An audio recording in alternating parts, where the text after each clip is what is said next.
This video is sponsored by Nimble 5e, more on them later. In today's short video, we're going to be talking about one of my favourite things to steal from Old School D&D, and that's reaction rolls. Greetings gamers, my name is Danto, and I've been playing tabletop games for around 20 years now, and while most of my gaming these days is with more modern system, there's a lot about the Old School D&D scene that I really enjoy, and one of the biggest things that I love is a good random table. Older editions and the OSR movement are incredible for random tables for everything that you could ever want, and the kind that I want to talk to you today about are reaction tables. Now, these were much more common in earlier editions and in OSR titles, and they allow you as the Dungeon Master to randomly determine an intelligent creature's attitude towards the party when they first meet, given an element of unexpected even to you as the GM. The reason I like reaction tables is because it takes a little bit of the work off my shoulders in the prep stage. I don't need to decide how a creature will react to the PCs. I can let the dice decide in the moment, but it also adds a level of spice, and it can take the game in unpredictable ways that I really enjoy.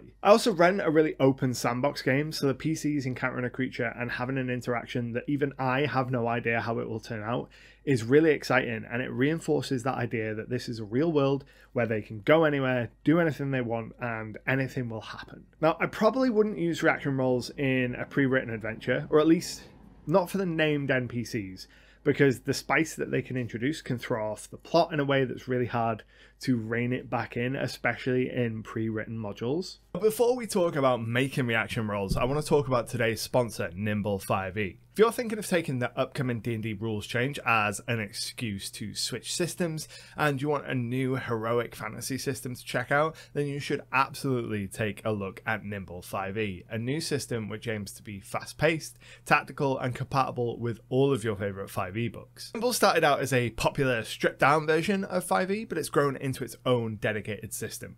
Like a lot of heroic fantasy games, Nimble is built around an action point system where you get 3 actions to use each turn, and the game is built around giving you cool and dynamic options for your actions. There's no traditional to hit roll in Nimble, instead it's baked into your damage roll. A roll of a 1 is a miss, but everything else deals damage, and if you roll the highest number on the dice, you deal a critical and get to roll the dice again for extra damage, and there's no limit to the number of times that this can happen except for your luck. I love exploding dice as a mechanic, so this gets a big thumbs up from me. Also adds a really interesting design space element to weapons, where the weapons that would typically do less damage, like a dagger, are way more likely to crit, representing it being easier to find a gap in the armor to slip the knife into. There's a ton of other tweaks to the system that make it more fast-paced and dynamic, and you can pick up a free sample rule set over on the crowdfunding page linked below. Nimble crowdfunder is already fully funded and has been unlocking tons of stretch goals, so head to the link below to check it out, and thanks again to Nimble for supporting the channel. So how do we make reaction rolls? Now, you've got a bunch of different options for the dice that you can choose. You could use d20, percentile dice,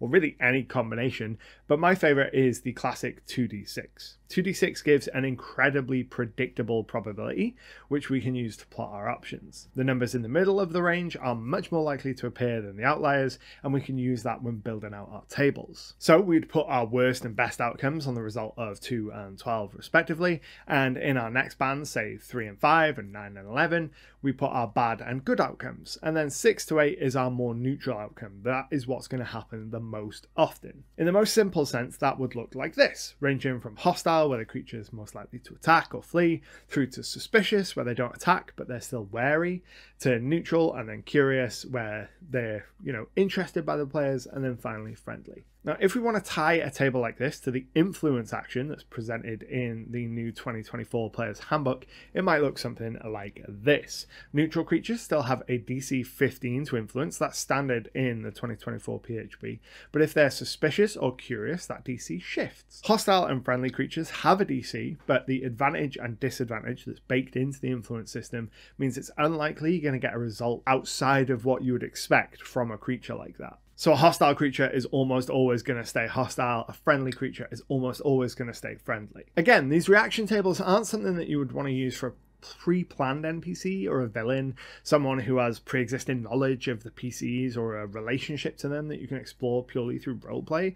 Instead, you want to use these for the nameless or random creatures in your world. If your players are exploring a dungeon and they overhear a group of bandits in a tunnel up ahead and walk out attempting to speak to them instead of just attacking, you might roll on the reaction table instead of immediately calling for initiative. Or if your players are at a fancy ball, rubbing elbows with multiple nobles, you could use this table to determine the starting attitude for each random NPC they speak to. If the PCs then try to influence them, you've got your basic DCs there ready to go and can adjust based on the circumstances. If the PCs successfully influence an NPC, move their attitude one step closer towards friendly, maybe 2 steps if it's a critical success.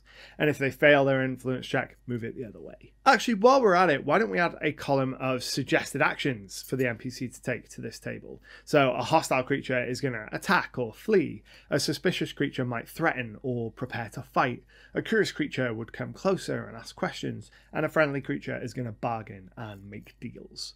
With this super simple table, we're going to be able to add a little controlled chaos to our random NPC interactions and make our world feel a little bit more alive. I'd love to know if you use reaction tables down in the comments below, and if you want to keep watching, check out this video where I fixed 5e's magic item pricing structure. But until next time, happy gaming.